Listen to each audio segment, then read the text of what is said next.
या विश्व को सम्यक प्रकार से संचालित करने के लिए भगवान श्रीमन नारायण समय समय से इस धराधाम पर अलग अलग अवतारों को लेकर के जगत के प्राणियों का कल्याण करते हैं। वह भगवान श्रीमन नारायण कभी नरसिंहावतार के रूप में, कभी वामनावतार के रूप में, कभी और अन्य अवतारों के रूप में आते हुए मर्यादा की अक्षुण परंपरा को पालन करने के लिए रामावतार के रूप में भी आते हैं। भगवान मर्यादा द्वारा विश्व के समस्त प्राणियों की रक्षा और संवर्धन करते हैं। वहीं भगवान श्रीमन नारायण रामावतार में जो प्रकट हुए, वहीं रामावतार भगवान द्वापर युग में कृष्णावतार के रूप में इस धराधाम पर आते हैं। और कृष्णावतार में आकर भगवान के संपूर्ण जो भी गुण हैं, उन सभी गुणों को जगत के लोगों को जनाने, समझाने और उनके दिल दिमाग में स्थापित करने के लिए कृष्णावतार के रूप में होकर के और जगत का कल्याण करते हैं। वह कृष्णावतार कृपा का अवतार कहा जाता है। कृपा का मतलब अहेतु अकारण करुणा, जो जिससे हम जैसी कामना न रखते हों उससे अधिक किसी पर कृपा कर देना, दया कर देना, यह अकारण करुणा है। ऐसे भगवान कृष्णावतार दया के अवतार हैं, अपने आप में करुणा के अवतार हैं। और भगवान इस धराधाम पर अवतार लेकर के और जगत का मंगल करते हैं। कृष्णावतार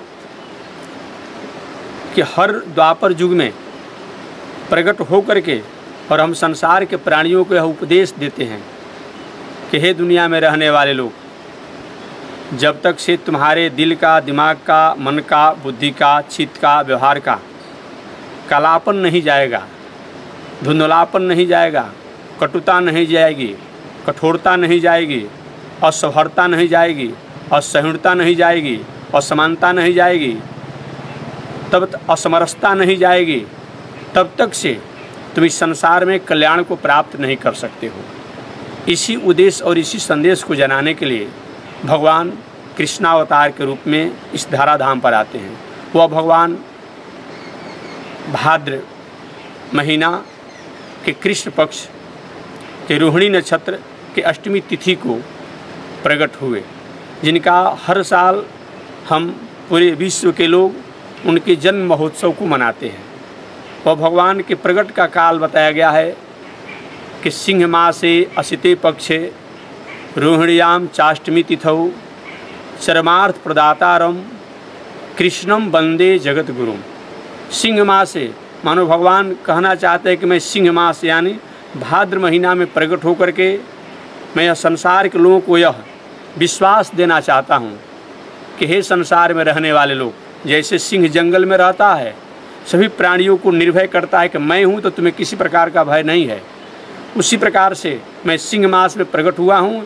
यानी अब आपको अपनी रक्षा के लिए कहीं दूसरे पर आश्रित होने की आवश्यकता नहीं है, एकमात्र मेरे पर आप आश्रित होकर के और अपने खेती, व्यापार, नौकरी, अध्ययन, अध्यापन को करें।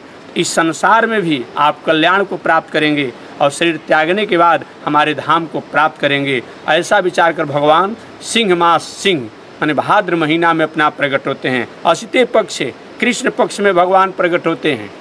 कृष्ण पक्ष में प्रकट होकर के हम और आपको बताना चाहते हैं कि हे संसार में रहने वाले लोग, अगर आपने समझा है, सोचा है कि हमारे द्वारा किसी प्रकार का कोई कालापन, कोई दोष या किसी अपने मार्गों से हम किसी कारण से भटक चुके थे, इसके भय से तुम हमारे पास नहीं आना चाहते हो, इस भय को तुम त्याग दो, क्योंकि मैं कृष्णावतार कृष्ण पक्ष में अपने आप प्रकट हुआ हूँ।